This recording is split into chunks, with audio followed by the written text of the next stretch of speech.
അജാനൂർ പഞ്ചായത്തിന്റെയും കൃഷിഭവന്റെയും നേതൃത്വത്തിൽ കർഷക സഭയും ഞാറ്റുവേല ചന്തയും സംഘടിപ്പിച്ചു. മടിയൻ കൃഷിഭവനിൽ വെച്ച് നടത്തിയ പരിപാടിയിൽ കർഷകർക്ക് ആവശ്യമായ നടീൽ വസ്തുക്കളും വിതരണം ചെയ്തു. ദിസ് ന്യൂസ് സ്പോൺസർഡ് ബൈ ഉയർന്ന ഗുണനിലവാരം, തികഞ്ഞ വിശ്വസ്തത, ജനതാ പാൽ.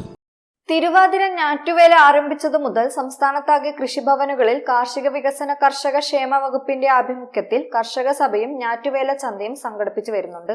ഇതിന്റെ ഭാഗമായാണ് അജാനൂർ ഗ്രാമപഞ്ചായത്ത് കൃഷിഭവനും പരിപാടി സംഘടിപ്പിച്ചത്.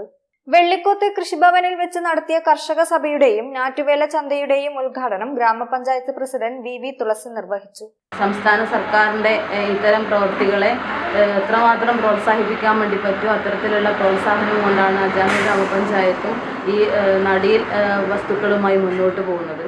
അപ്പോൾ നമുക്കറിയാം, ഞാറ്റുവേല ചന്തയിൽ വിവിധങ്ങളായിട്ടുള്ള കർഷകർക്ക് ആവശ്യമായിട്ടുള്ള ഇത്തരത്തിലേക്ക് വേണ്ടുന്ന അത് പച്ചക്കറി തൈകളായാലും അതുപോലെ തന്നെ ഫലവൃക്ഷ തൈകളായാലും കായ്ഫല വൃക്ഷ തൈകളായാലും എല്ലാം ഒത്തുചേരുകയും കർഷകർക്ക് ആവശ്യമുള്ള രീതിയിലേക്ക് അവയെ കൃഷിക്കാരിലേക്ക് എത്തിക്കുകയും ഈ ഞാറ്റുവേല സമയത്ത് അത് കൃത്യമായി നടാനും ആവശ്യമായിട്ടുള്ള എല്ലാ തരത്തിലുള്ള പ്രോത്സാഹനങ്ങളുമാണ് ഇതുമൂലം ഓരോ കർഷകർക്കും നൽകുന്നത്.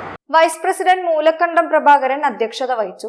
സ്റ്റാൻഡിംഗ് കമ്മിറ്റി ചെയർമാൻമാരായ എം.വി. രാഘവൻ, കാവ്യ, സി. കുഞ്ഞാമിന, വാർഡംഗങ്ങൾ എന്നിവർ ആശംസകൾ അർപ്പിച്ച് സംസാരിച്ചു. പരിപാടിയിൽ കർഷകർക്ക് കവുങ്ങ്, പച്ചക്കറി തൈകൾ, ചെണ്ടുമല്ലി, ഞാവൽ തുടങ്ങി വിവിധങ്ങളായ നടീൽ വസ്തുക്കൾ വിതരണം ചെയ്തു.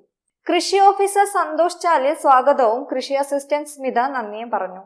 News bureau, Periya.